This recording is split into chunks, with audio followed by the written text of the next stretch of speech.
예수님께서 이제 십자가에 달려 돌아가실 시간이 거의 가까워오면서 주님의 마음 가운데 참 어려운 심정은 날로 더해갔을 것입니다. 근심과 고통과 또한 시련이 예수의 마음을 얼마나 깊이 눌렀겠습니까? 정말 예수님의 그 희생 때문에 구원 얻을 영혼들이 얼마나 있을까? 정말 이 유대 교회가 정말 메시아의 오심을, 메시아의 오셨다가 돌아가심을 진정코 이해하게 될까? 앞으로 성령을 받은 다음에 이 교회가 어떻게 될까? 여러 가지 참 얼마나 마음 가운데 염려가 많으셨겠습니까? 또한 자기가 사랑해서 십자가의 생명을 바치러 오신 그 교회가 거절하고 계속 핍박하고 틈을 잡으려고 하고 책 잡으려고 하고 괴롭히고 주님께서 교회에 세워놓으신 그런 지도자들이 이제 주님을 잡아서 없애기 위해서 그렇게 모략을 꾸미는 그런 모습 가운데서 주님께서 얼마나 마음이 아프시고 얼마나 마음 가운데 큰 부담이 있으셨겠습니까? 이제 그런 시점입니다. 그런 시점에 주님께서 한 번은 이제 산에 올라가서 기도하시는데 그 산을 우리가 변화산이라고 부릅니다. 근데 예수님을 따라서 맨 마지막 산 꼭대기까지 올라가서 예수님과 함께 기도했던 세 제자가 바로 베드로와 요한과 야고보입니다. 이 세 제자가 예수님을 따라서 이제 산 꼭대기에 올라가서 같이 기도하고 있었습니다. 근데 여전히 그들이 또 돌아왔습니다. 참 왜 그들은 여러분 겟세마네 동산에서뿐만 아니고 왜 그들은 예수님께서 기도하실 때마다 그들은 졸았는지 모릅니다. 아마 그것이 깨어 있어서 하늘을 지성소에서 우리를 위해서 지금 간구하시는 주님께서 이 지구를 향해서 교회를 향해서 역사하시는데 중보하시는데 계속 졸고 있는 주의 백성들을 상징하는 듯이 계속 주의 그 12제자가 졸았습니다. 특별히 세 제자가 졸았습니다. 그렇죠? 예수님께서 그 가슴 아픈 현실 가운데서 아마 그 당시에 예수님께서 큰 마음의 위로가 필요하셨던 것 같습니다. 그렇죠? 엘리야와 모세가 내려온 것 보니까 그 예수님께서 정말 지칠 대로 지치신 그 심령 가운데 하늘에서부터 내려와서 확신을 주는 우리 주님도 인성을 쓰셨기 때문에 인간으로 사셨기 때문에 우리 주님의 마음을 격려하고 용기를 주는 그런 이제 모세와 엘리야가 내려온 것으로 보아서 예수님께서 큰 위로가 필요하신 그런 심령 가운데서 기도하시고 계셨습니다.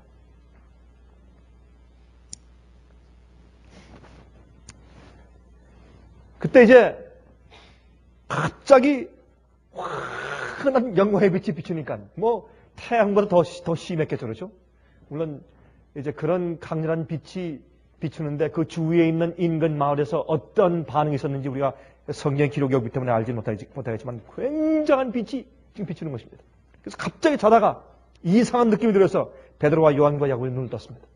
눈을 떠서 보니까 그만 예수님께서 변화하셔서 초췌하고 지치고 목마르시고 피곤해 쓰러 누우시는 그런 예수님이 아니고 초췌한 예수님이 아니고 정말 하나님의 원래 모습으로 돌아간 듯한 쉐키나 영광이 비추는 그런 찬란한 빛의 모습을 가지고 예수님께서 변화해 계셨습니다.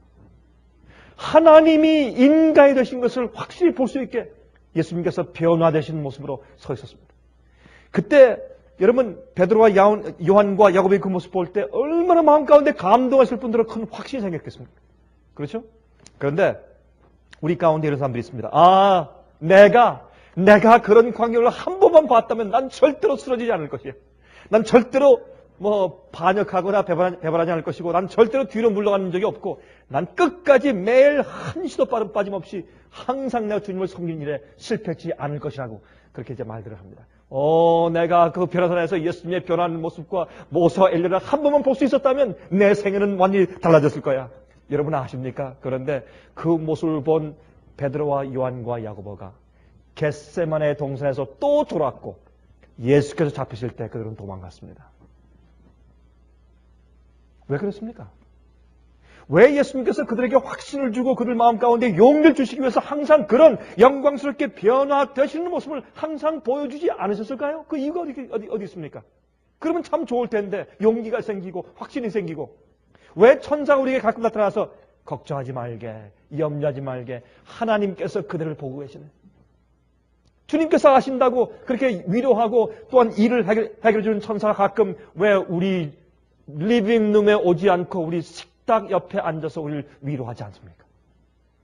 왜 그렇습니까?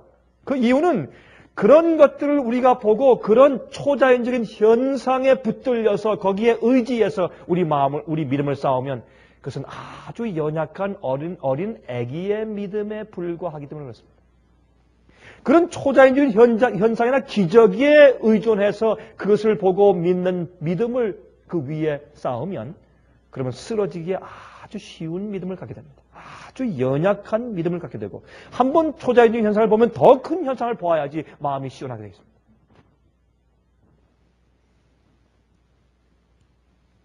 엘리야가 내려왔습니다. 엘리야가. 왜요?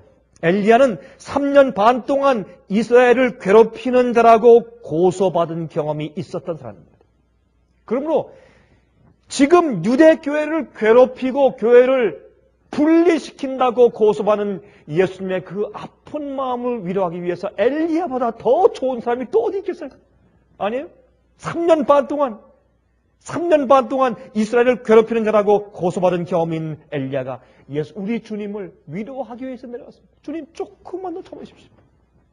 내가 지금 하늘에 올라와서 승천해 있는 이유는 주님께서 곧 돌아가실 그 희생에 미리 근거해서 내가 지금 하늘에 가 있는 것이 아닙니까? 주님이시여 조금만 더 견디십시오. 우리 인류를 위해서. 그는 항상 쫓겨다니면서 비난받는 것이 그의 업이었습니다. 그래서 그는 예수님의 고통을 이해할 수가 있었죠. 예수님 그때 정말 예수님의 심정과 상황을 이해하는 사람이 필요했습니다. 12 제자들 예수님의 그 상황을 이해할 수 없었습니다. 고난의 메시아의 상황을 그들이 아직 이해할 수 없었습니다. 또 모세가 내려왔습니다. 여러분 모세도 자기가 사랑하는 백성들에게 그렇게 자기 있는 힘을 다해서 그들을 보호하고 도와주고 그들을 인도했는데 그들에게 도리어 증오와 고난을 받고 가끔 돌에 침을 받을 듯한 그런 경험을 한 모세가 예수님의 그 심정을 얼마나 잘 이해할 수 있었겠습니까? 예? 자기가 구하기 위해서 온 그 백성들에게 버림받은 예수의 심정을 이해하고 위로할 수 있는 그런 사람이 또 모세처럼 더 좋은 사람이 또 어디 있겠습니까? 그래서 하나님께서 모세와 엘리야를 보내서 당신의 아들 예수 그리스도를 위로하신 겁니다. 여러분들이시여, 우린 지금 엘리야와 모세가 보이지 않습니다. 그러나 그 당시에 없던 구약과 신약 성경이 있습니다. 66권 성경이 있습니다. 수백 번, 수천 번 계시를 받은 수많은 선지자, 대선지서, 소선지서, 사도 요한, 사도 바울, 베드로, 야고보, 예레미야, 이사야, 이런 모든 사람들이 바로 이 시대 살고 있는 여러분과 저를 위해서 기록한 것이 아니겠습니까? 여러분, 우리가 눈을 떠서 가만히 명상하고 우리가 주님처럼 간절히 주 앞에 기도하고 하늘 꼭대기의 기도의 경험 가운데 들어가면 우리도 모세와 엘리야의 위로를 받을 수 있을 것인데 성경 66권이 우리 주위에서 우리 마음을 위로하고 확증을 주는 것입니다. 맞습니다. 그렇죠? 맞습니다. 좀 가끔 좀 그런 생각을 해봅니다. 내 주위에 구약이 있고 신약이 있다. 그런 생각을 제가 가끔 해봅니다. 모세는 그 백성들을 구하려 모든 일을 다 했지만은 거절당한 경험을 한 사람이었습니다. 그도 주님께 주님 나도 압니다. 나도 압니다. 이제 주님 옛날 제 심정을 이제 이해하시겠죠. 주님 조금만 참아주십시오. 우리를 위해서. 인류의 구속을 위해서. 이때 여러분 그 마태복음 17장을 보면 베드로가 이런 말을 하는 것을 우리가 보게 됩니다. 마태복음 17장입니다. 마태복음 17장 9절부터 있는 말씀 읽어보십시다. 베드로가 예수님께 이런 말을 합니다. 17장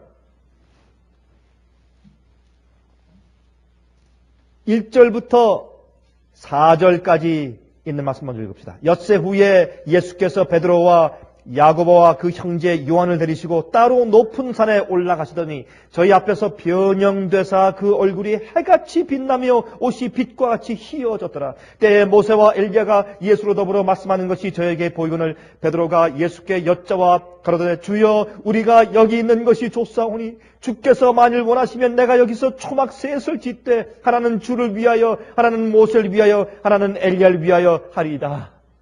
얼마나 그들이 산 밑에 내려가서 또 똑같이 반대와 핍박을 받고 조소와 비난과 조롱받는 것이 두려웠으면 그들이 주님 여기 삽시다.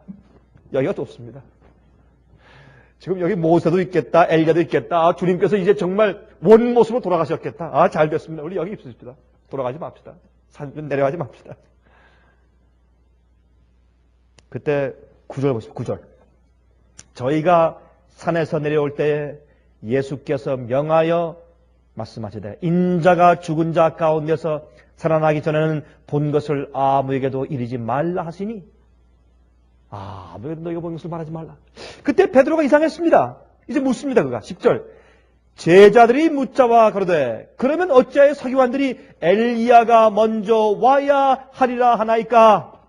예수께서 대답하여 말씀하시되 엘리야가 과연 먼저 와서 모든 일을 회복하리라. 내가 너에게 말하노니 엘리야가 이미 왔으되 사람들이 알지 못하고 임의로 대우하였도다. 인자도 이와 같이 그들에게 고난을 받으리라 하시니 그제야 제자들이 예수의 말씀하신 것이 누구인 줄을요? 침례 요한인 줄을 깨달으니라 그랬습니다. 여기 예수께서 말씀하기를 바로 이제 다시 올 것이라 한 그 엘리야가 침례 요한이었다고 예수께서 말씀하십니다. 여러분 왜 이런 말을 할까요? 그 당시에 유대인들은 말라기서에 있는 예언에 근거해서 그들은 믿기를 이제 메시아가 올 때 메시아가 오기 전에 엘리야가 먼저 올 것이다. 엘리야가 와서 이제 메시아 올 길을 예비한 다음에 온다고 다 그렇게 믿고 있었습니다. 사실 아닙니까? 그러나 엘리야가 왔다 간 것을 그들이 영적으로 깨닫지 못했습니다. 그런데 지금 베드로와 요한과 야고보가 뭘 보았습니까? 진짜 엘리야가 온 것을 보았습니다. 이것을 가서 좀 간장하고 좀 말해주고 싶어서 지금 입술이 근질근질한데, 예? 참 가서 외치고 싶은데, 예수께서 입을 다물고 말하지 말라는 것입니다. 왜? 그것은 영적인 일입니다. 영적인 자만 식별하고 분별할 수 있는 일입니다. 왜 세상의 중요한 진리를 하늘의 천사들이 와가지고 날아다니면서 큰 일을 외쳐서 영광의 빛을 발하면 금방 세상 복음사업이 맡을 텐데 왜 그렇게 하지 않으실까요? 그것은 주님께서 진리와 복음을 전한 다음에 그 빛이 마음속에 영접되고 받아들여져야 되고, 두 번째, 그 빛을 이해하고 그 빛으로 변화되는 경험이 있어야 구원이 있는 것입니다. 구원은 어떤 이 복음과 진리를 전하는 어떤 방법에 의해서, 찬란한 방법이나 능력에 의해서 가끔 마음 가운데 감동을 싹 받고 나서 끝나는 것이 아닙니다. 신앙은 감정이 아니기 때문에 그렇습니다. 그러므로 예수님께서 이 일은 정말 영적으로 깨어있고 거듭난 자만 분별하여 알 수 있는 일이기 때문에 입을 다물라고 했습니다. 그래서 우리가 진리를 전하고 진리를 깨우치는 일이 그렇게 힘든 겁니다. 그렇게 사람들이 많이 있어서 그렇게 많이 말씀을 뿌리고 돌리는데도 사람들이 귀를 기울이지 않고 자꾸 사람들이 어떻게 자기의 일에 파묻혀서 진리대로 깨닫지 않고 받지 아니하고 진리를 따라 살지 않는 모습을 볼 때 답답한 것입니다. 여러분, 우리가 그런데 하물며 하늘에 계신 우리 주님께서, 하나님께서 얼마나 답답하시겠습니까? 그렇지 않습니까? 하늘에 계신 우리 주님께서 얼마나 답답하시겠어요, 세상에. 우리가 그런데 우리가.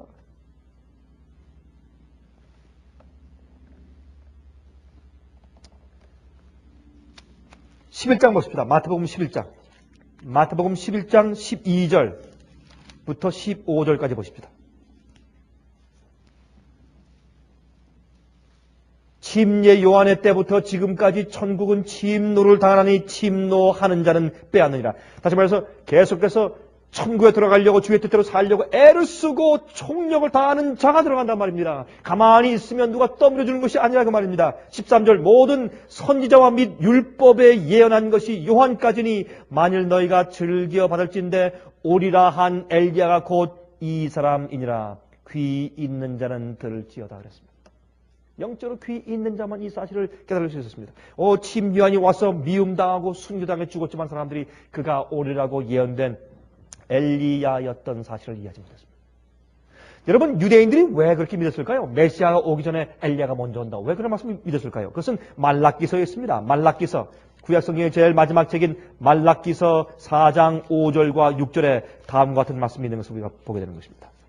말라기서 4장 5절과 6절 가운데 이런 말씀이 있죠.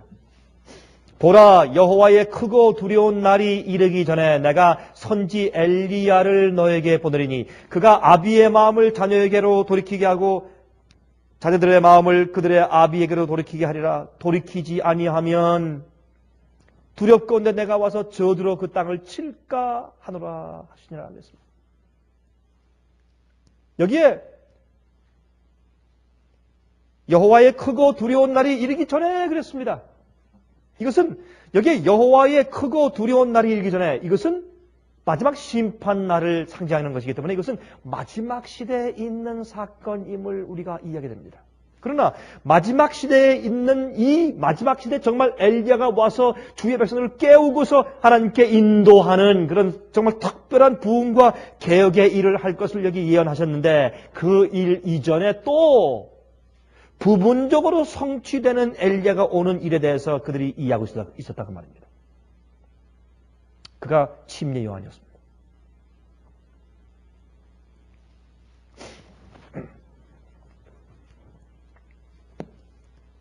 사실은 이 침례 요한이 메시아가 오기 전에 먼저 온 엘리야의 일을 했습니다. 그러나 여러분 아십니까? 이 엘리야는 부분적으로 이 말라기 4장 5절 6절의 말씀을 이 예언을 성취시켰습니다. 부분적입니다. 사실 이 예언은 지금 우리 시대에 우리에게 성취되고 있는 것입니다. 지금의 엘리야 역할을 하는 사람들이 많이 있습니다. 이건 복수입니다. 마지막에 교회를 깨워서 하나님께 돌이키고 하나님과 화목시키는 참된 복음과 참된 진리를 전하는 역할을 하는 것입니다. 이게 참된 교회 역할이에요. 옛날 교회가 배도해서 죽었을 때 주께서 어떻게 해요? 그 교회가 인정치 않고 교회가 이해하지 못하는 한 주의 종을 일으켰습니다.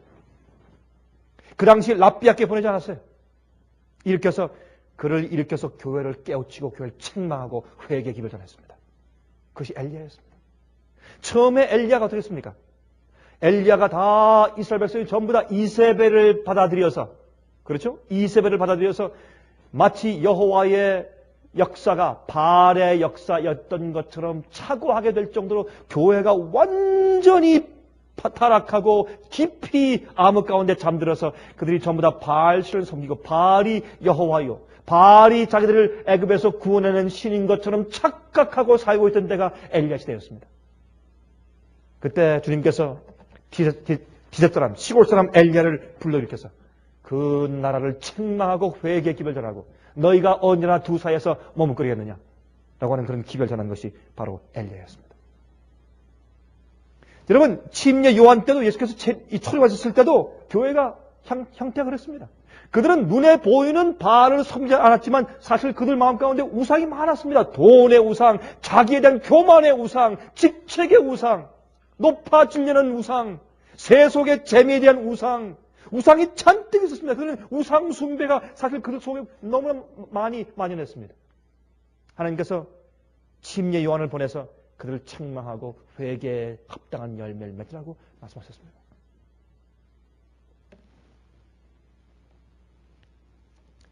누가복음 1장을 보십시다. 지금 이 마지막 시대에 하나님께서 침례 요한들을 정말 엘리야 같은 사람들을 일으켜서 역사하시는데 그것도 잠들어 있는 세속인지 교회인지 알지 못하는 오늘날 현대 교회를 향해서 회개의 기별을 전하고 개혁의 기별을 전하시는 것입니다. 누가복음 1장 13절부터 17절까지 보면 이제 하나님께서 이 엘리사벳과 또한 사가랴에게 그들이 이제 출생시킬 아들, 이 침례 요한이 어떤 일을 할 것에 대해서 이렇게 얘기했습니다. 천사가 일러 가로되 사가랴여 무서워 말라. 너의 간구함이 들린지라. 내 아내 엘리사벳이 내게 아들을 낳아 주리니 그 이름을 요한이라 하라. 너도 기뻐하고 즐거워할 것이요 많은 사람도 그의 남을 기뻐하리니 이는 저가 주 앞에 큰 자가 되며 포도주나 소주를 마시지 아니하며 모태로부터 성령의 충만함을 입어. 모태로부터 성령의 충만함을 입어. 이것은 그 어린 아이가 뭘 알겠어요? 그 어머니와 아버지가 정말 거듭난 생활을 살았기 때문에 그 모태로부터 그런 성령의 충만함에 영향을 입혔다고 말이죠. 16절 이스라엘 자손을 주 곧 저희 하나님께로 많이 돌아오게 하겠습니다. 이게 엘리야의 일 아니에요? 엘리야의 일입니다. 저가 또 무엇의 심령과? 엘리야의 심령과 능력으로 주 앞에 앞서가서 아비의 마음을 자식에게 거스르는 자를 의인의 슬기에 돌아오게 하고 주를 위하여 세운 백성을 예비하리라 그랬습니다. 이것이 엘리야의 사업입니다. 눈에 보이는 엘리야 같은 모습이 아니었습니다. 엘리야의 마음과 엘리야의 심령과 엘리야의 능력을 가지고 와서 복음 전한다고 했습니다. 이게 주님의 특별한 사업입니다. 이 일이 여호와의 크고 두려운 날이 이르기 전에 이른다고 했습니다. 이 일은 지금 있어야 합니다. 마지막 시대입니다.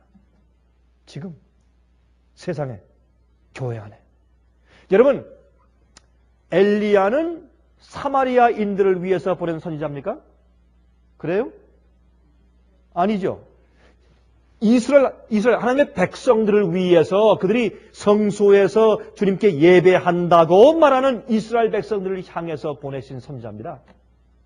그렇죠. 침례 요한은 저 옆에 있는 암몬 족속을 위해서 보낸 선지자입니까? 그렇습니까? 아닙니다. 이스라엘 백성들, 유대인들, 하나님의 교회를 위해서 보낸 선지자입니다. 그러면 마지막 시대 말이죠. 엘리야가 온다. 무엇을 위해서 오는 것입니까? 타락한 교회, 잘못된 진리를 가지고 있는 교회, 영적으로 암흑에 빠진 교회, 졸고 있는 교회를 개혁시키고 회개 기별 전하고 이제 오는 하나님을 맞을 준비를 하라고 외치는 기별 전하기 위해서 하나님께서 엘리야를 보내시는 것입니다.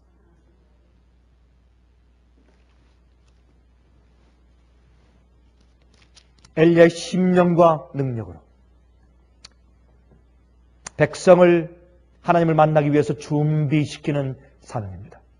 이게 예수님의 초림 때에 이제 길을 닦는 일로 침례 요한을 통해서 엘리야의 사명을 완수하셨습니다. 말라기 4장 5절 6절에 있는 그 예언을 부분적으로 예수께서 오시기 전에 초림 때 그 예언을 성취시켰죠. 여러분, 그러면 어떻게 무슨 기별을 가지고 성취했습니까? 침례 요한이 어떤 기별을 전했습니까? 첫 번째, 천국이 가까웠다고 외쳤습니다. 그렇죠? 천국이 가까웠다고요. 여러분, 천국이 가까웠다. 그게 무슨 말입니까? 여러분, 히브리 4장을 보십시다. 히브리 4장 15절 16절 보세요. 히브리서 4장 15절 16절.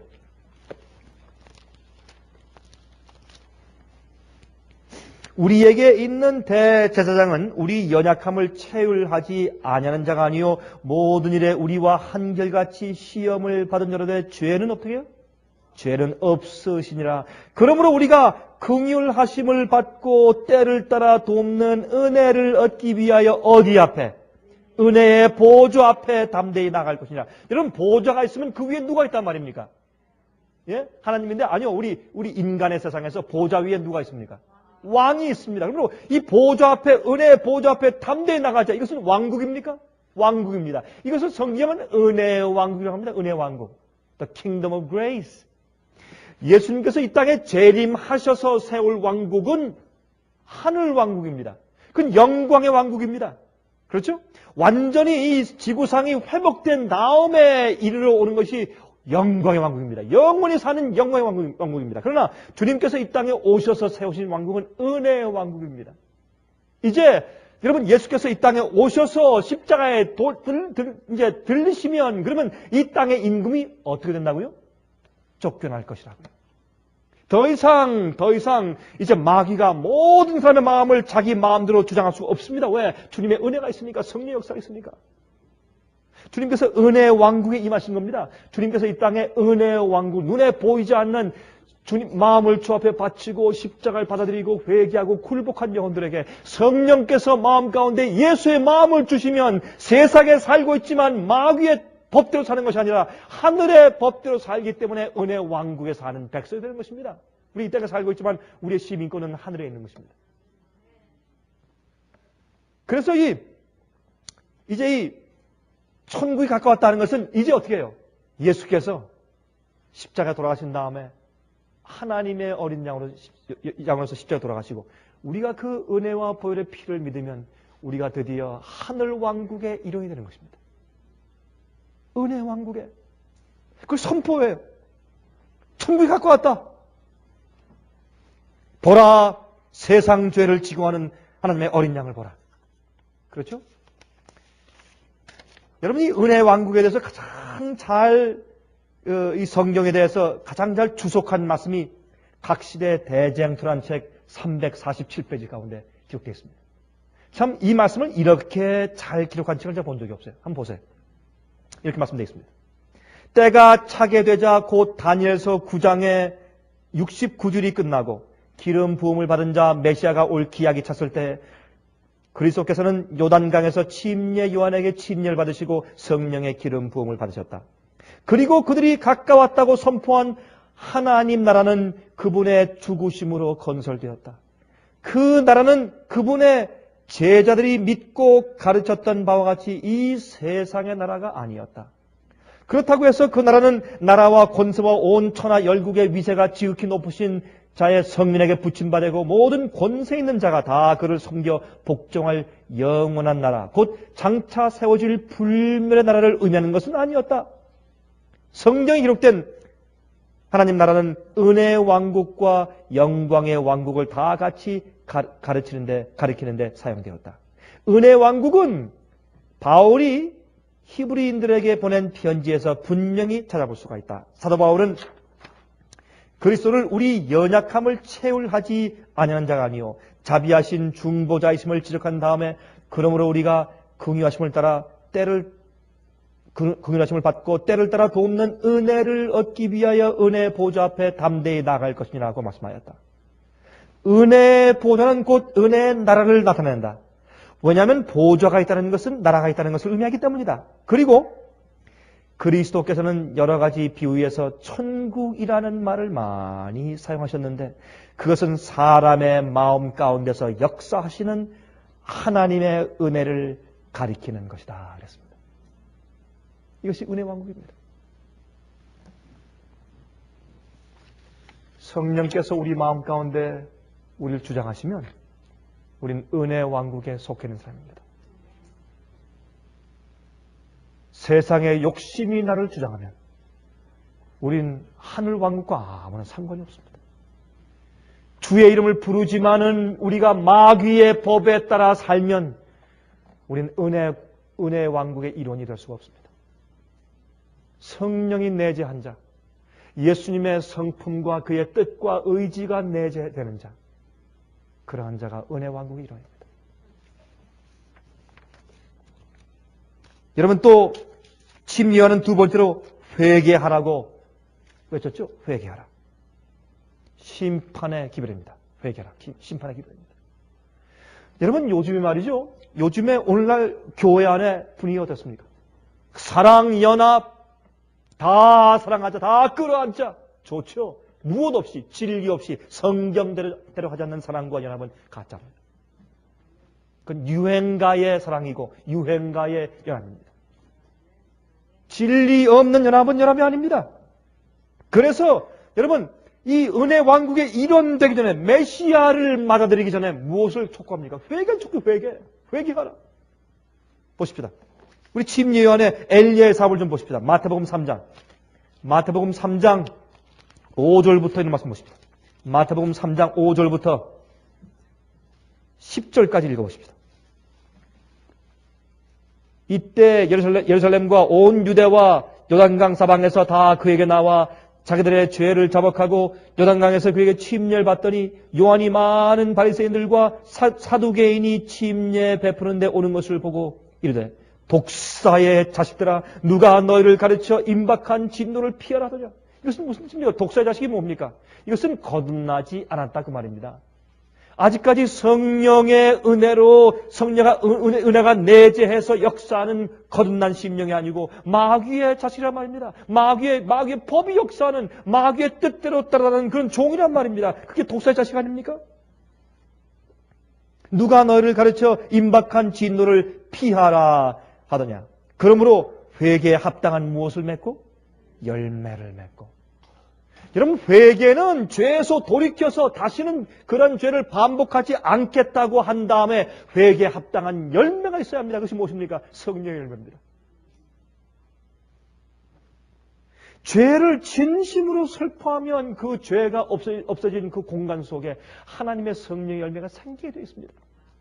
말씀을 읽기 좋아하고 말씀을 듣기 좋아하는 열매가 맺습니다. 기도하기 좋아하는 열매가 맺습니다. 남들에게 선한 말을 하고 싶은 열매가 맺습니다. 친절하고 싶은 열매가 맺히고 온유한 열매가 맺히고 겸손한 열매가 맺히고 남을 나보다 더 낫게 여기는 열매가 맺히고 세상에 흥미가 없어지고 세상에 별 재미가 없으면서 하늘을 그리고 주님의 재림만 사모하는 열매가 생기게 되어 있습니다. 그게 회개에 합당한 열매입니다.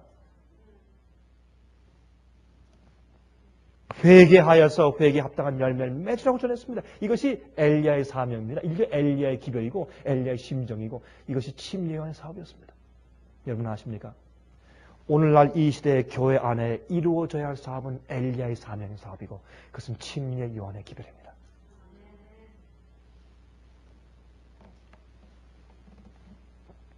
여러분, 씨가 떨어져서 싹을 내기 전에 땅이 갈리고 갈아 엎어져야 합니다. 9절 보십시오. 9절과 10절. 속으로 아브라함이 우리 조상이라고 생각지 말라. 내가 너에게 이르노니 하나님이 능히 이 돌들로도 아브라함의 자손이 되게 하시리라. 이미 도끼가 나무 뿌리에 놓였으니 좋은 열매 맺지 아니하는 나무마다 찍어 불에 던지우리라. 누구든지 어떤 교회에 다니고 있든지 회개에 합당한 열매가 성령의 열매가 없는 자는 그는 구원받은 자가 아닙니다. 예수의 십장을 믿고 내가 구원받았습니다. 난 주님의 십장 안에 있습니다. 구원은 내 것입니다. 한 번 구원받으면 영원히 내가 놓칠 수 없습니다. 아무리 말해 보십시오. 아무리 얘기하고 아무리 주장해 보십시오. 주님께서 오실 때 여러분의 발이 떠서 하늘에 승천하는 거 안 하는 거 보십시다. 천만에요. 성경을 말씀하기를 좋은 열매를 맺지 아니하는 나무마다 찍어서 불에 던진다 그랬습니다. 우리의 믿는 우리의 고백과 우리가 다니는 교회와 우리의 교적은 우리의 구원과 단 0.1%의 관계도 없습니다. 오히려 교회의 전통이 영혼들을 망해하는 것을 우리가 알 수가 있습니다. 교회 전통이.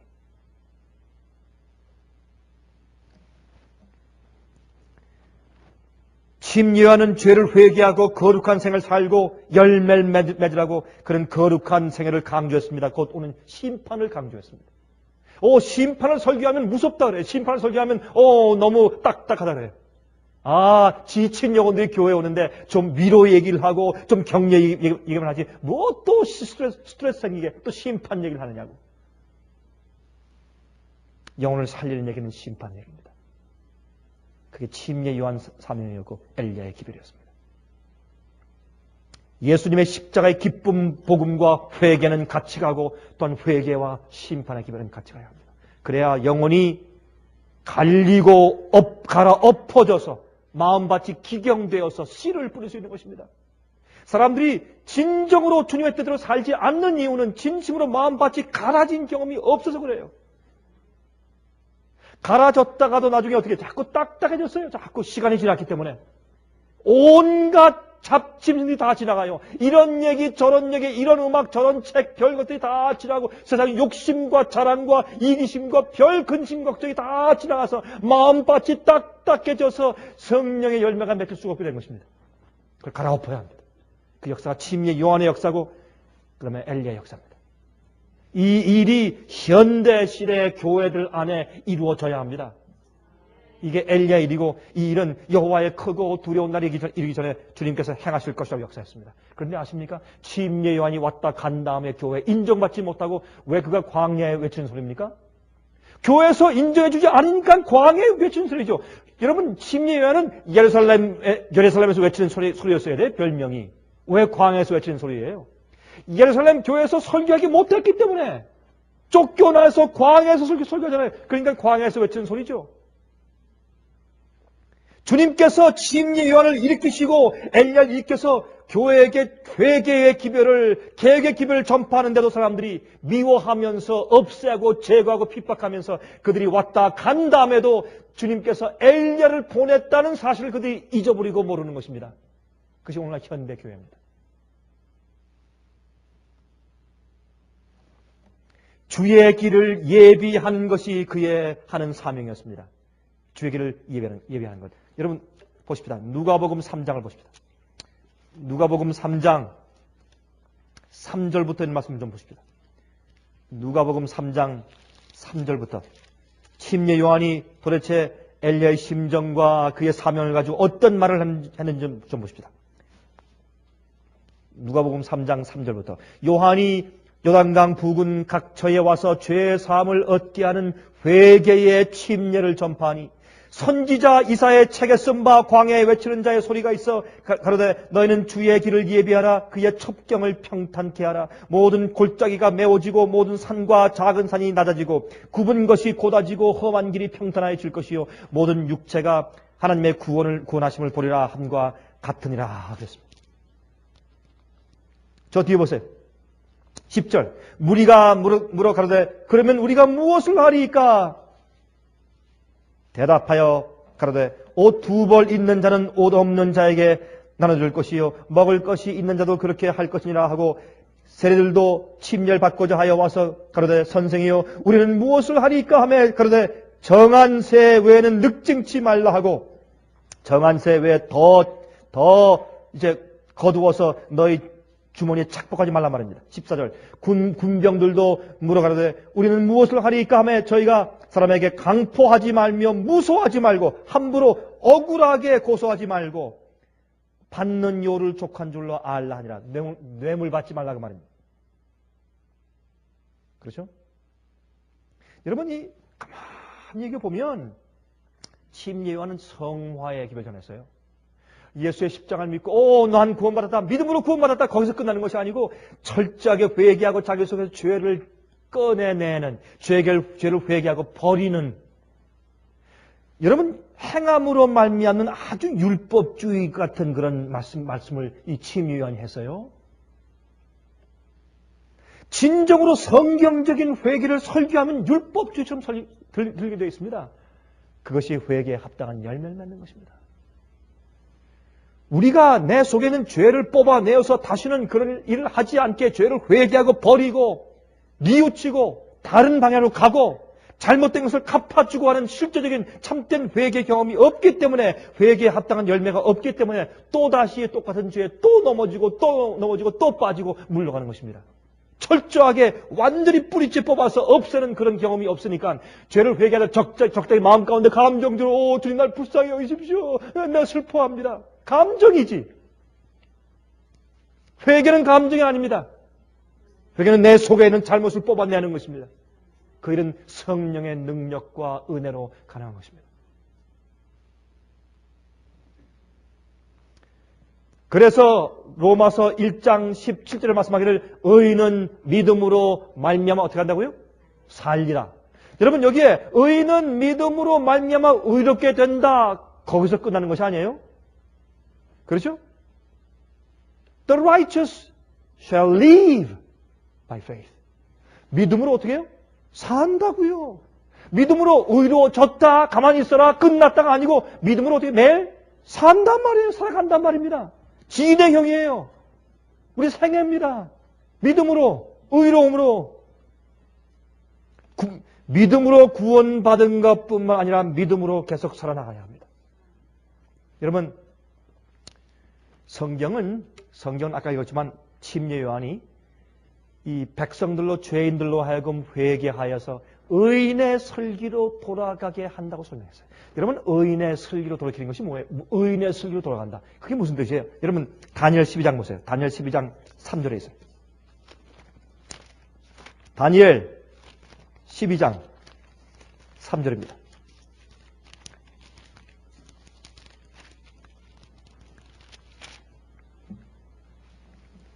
지혜 있는 자는 궁창의 빛과 같이 빛날 것이요. 많은 사람을 옳은 대로 돌아오게 한 자는 별과 같이 영원토록 빛날 것이라. 이게 지혜 있는 자예요. 이게 의인의 지혜, 의인의 슬기예요. 슬기는 지혜죠. 의인의 지혜로 사람들을 돌이킨다. 그게 뭐예요? 자기도 회개하고 다른 사람도 똑바로 회개해서 의의 길로 인도하는 일이 의인의 슬기요, 의인의 지혜의 길이에요. 또 보십시다. 10절. 많은 사람이 연단을 받아 스스로 정결케 하며 희게 할 것이나 악한 사람은 악을 행하리니 악한 자는 아무도 깨닫지 못하되 오직 누구는 지혜 있는 자는 깨달을 것이라 하겠습니다. 자기를 정결케 하고 죄를 범치 않는 생활. 그것이 의인의 지혜입니다. 그 의인의 지혜의 경험을 하는 그런 경험으로 사람들을 인도하는 것이 침례 요한의 역할이었고 그것이 엘리야의 사명이었습니다. 참된 믿음으로 구원 얻는, 참된 믿음으로 의롭게 되는 참된 복음을 전하는 것이죠. 이것은 사람들을 그저 기쁘게 해주는, 사람들 마음 가운데 그저 흥분시키거나 그저 안정감을 주는 그런 진리와 복음이 아니었습니다. 엘리야는 무너진 단을 다시 쌓았습니다. 그렇죠? 엘리야가 좀 갈멜산 위에서 바알 선지자와 대립했을 때, 아왕 앞에서 대립했을 때 무엇을 했습니까? 예? 그때 이 바알 선지자들이 그저 꽹과리 치고 춤추고 소리 지르고 자기 몸을 막 상하면서 피를 내면서 하다가 이제 안 됐지 않습니까? 그때 어떻게 했습니까? 엘리야가 그 이후에 그들이 거기서 정말 예배하고 양을 잡아 제사하던 곳이었습니다. 무너진 제단. 하나님께서 우리가 어떻게 하면 구원 얻을 것인가를 보여주신 성소제도 참된 복음, 그걸 허물어뜨렸어요. 자기 마음대로 바로 섬겼습니다. 그걸 바꾸어 놨습니다. 그때 허물어진 참된 하나님께서 우리 인간의 죄를 용서하시고 구원하시는 참된 복음과 방법인 제단을, 허물어진 제단을 다시 갖다 다 쌓았어요. 그리고 거기에 양을 갖다 얹어 놓았습니다. 이것은 복음의, 참된 복음의 회복이고 참된 진리의 회복입니다. 그때 하늘에서 주님께서 인정하신 불이 내려왔습니다. 교회에 능임이 성령 역사하기 전에 교회의 복음과 진리에 대한 이해와 경험과 체험이 회복되어야 합니다. 침례 요한도 어떻게 했습니까? 보라, 세상 죄를 지공하는 하나님의 어린 양로다. 주님의 참된 복음, 참된 성소의 이해를 회복시켰습니다. 예수께서 오셨을 때 그들이 알아보지 못하고 주님을 죽이려고 모의하고 핍박하고 있을 때 침례 요한은 교회 앞에 참 복음을 증거했습니다. 참된 복음. 아무리 지금 그 당시에 말이죠. 아무리 그 전에 있는 자기 손조들이 말이죠. 자기 아버지, 어머니, 할아버지, 고조할아버지, 증조할아버지 전부 다 지금까지 계속해서 양을 가지고 성소에 가서 양을 잡아서 제사 드림으로 구원받았다고 할지라도 예수께서 오셨기 때문에 현대 기별이, 현대 지금. 새로운 기별이 왔어요. 더 밝은 빛이 왔어요. 아무리 그 조상들이 그 전까지 양을 잡아서 제사해서 구원받았다고 할지라도 이제는 예수를 믿지 않으면 구원이 없어요. 구원이 없어요. 왜? 새로운 빛이 왔으니까. 예수가 왔는데 계속 예수를 거부하고 거절하고 믿지 아니하고 받지 아니하고 내 아버지도 양 잡아 제사해서 구원받았는데 나도 그렇게 하면 구원받겠지. 구원 못 받았습니다. 그러므로 침례 요한은 더 밝은 빛을 주었습니다. 마지막 시대에 하나님의 크고 두려운 날이 이르기 전에, 마지막 시대 예수님의 재림 직전에 엘리야의 역사가 교회들 가운데 다시 이루어질 것인데 그것이 침례 요한의 기별입니다. 여러분들이 그런 일을 하시고 사시게 되기를 간절히 바랍니다.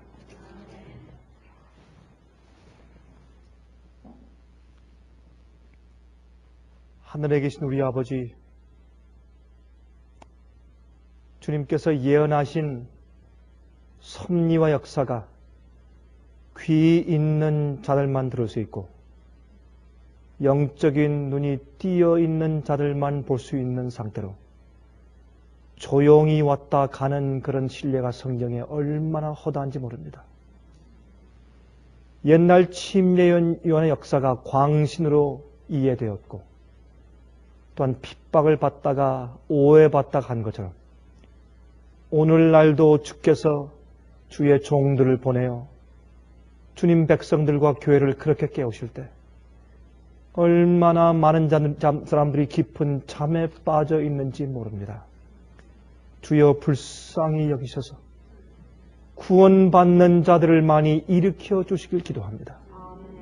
오늘 이 말씀을 상고한 저희 마음 가운데 역사하셔서 우리 마음 속에서부터 회개에 합당한 열매가 있게 하시고 죄를 뽑아버릴 때 철저하게 도와주시옵소서. 뿌리와 잡초를 남기지 않게 해주시옵소서. 살아계신 예수 그리스도의 거룩하신 이름으로 간절히 기도합니다. 아멘.